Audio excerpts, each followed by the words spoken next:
या गावामध्ये काम करत असताना आलेला अनुभव बघता निश्चितच मला दुःख वाटते की या अशा चांगल्या माणसापासून मी दुरावत आहे.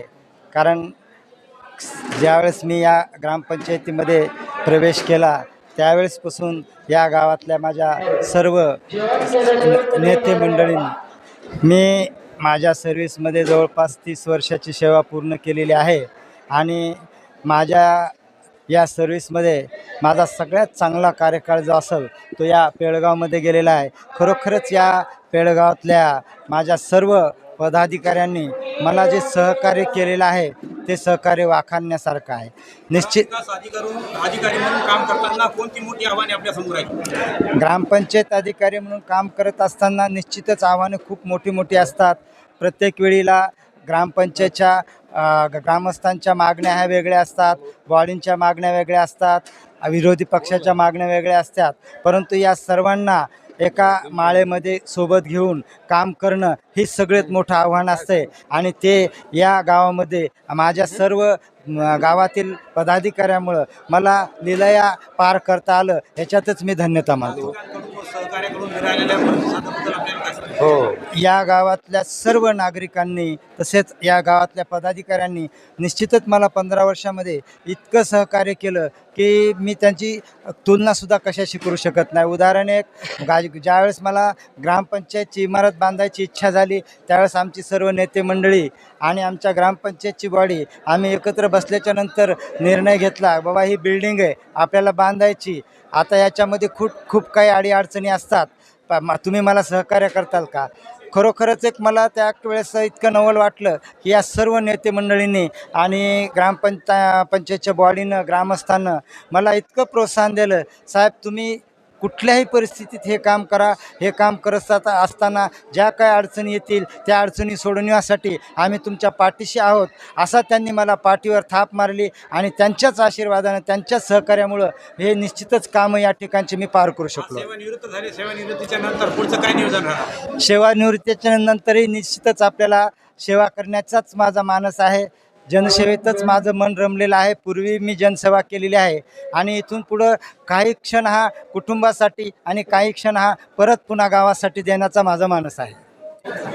प्रल्हाद सोळंके साहेब यांचे उल्लेखनीय काम अधिक आहेत. आता कोणतं काम तुम्हाला सांगावं की आता तुम्ही भाषणामध्ये मान्यवराकडनं ऐकलं असेल की आमच्या गावामध्ये आणि असे जिथं ज्या ठिकाणी त्यांनी त्यांची ड्युटी केली त्या ठिकाणी त्यांनी उल्लेखनीय काम सोळंके साहेबांनी त्या ठिकाणी केले. यांच्या सेवेमुळे ग्रामपंचायतीला आणि नागरिकांना काय लाभ झालेला आहे? आता तुम्ही ऐकलं असेल भाषणामध्ये नारायण दादा असतील, माजी सरपंच शरद नंदा असतील, निसारभाई असतील, त्यांनी सविस्तर तुम्हाला सांगितलं.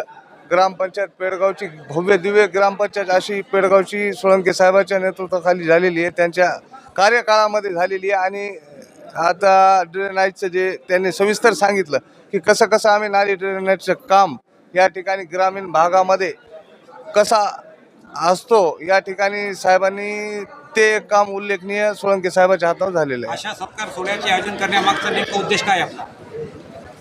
अशा सोहळ्यामागचा उद्देश हा आहे की आम्ही ग्रामपंचायतच्या मीटिंगमध्ये सदस्यांना कळवलं की साहेब असं 31 जुलैला या ठिकाणी साहेबाचं सेवानिवृत्त होत आहे, साहेबाचा कार्यक्रम आपल्याला या ठिकाणी घ्यायचा आहे.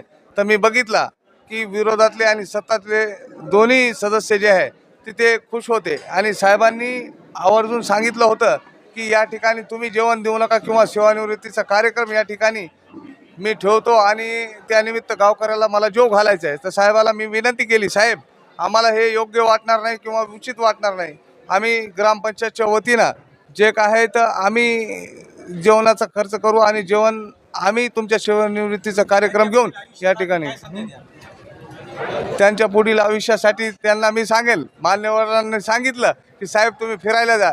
नक्कीच साहेब तुम्ही फिरायला जा.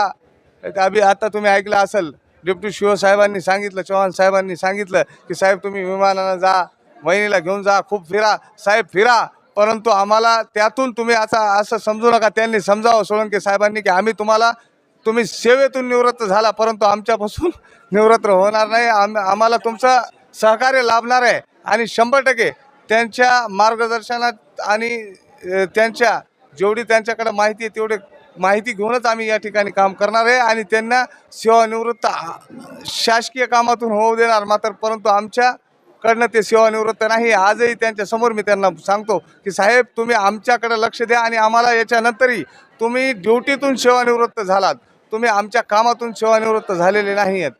त्याच्यामुळे साहेबाला विनंती करतो.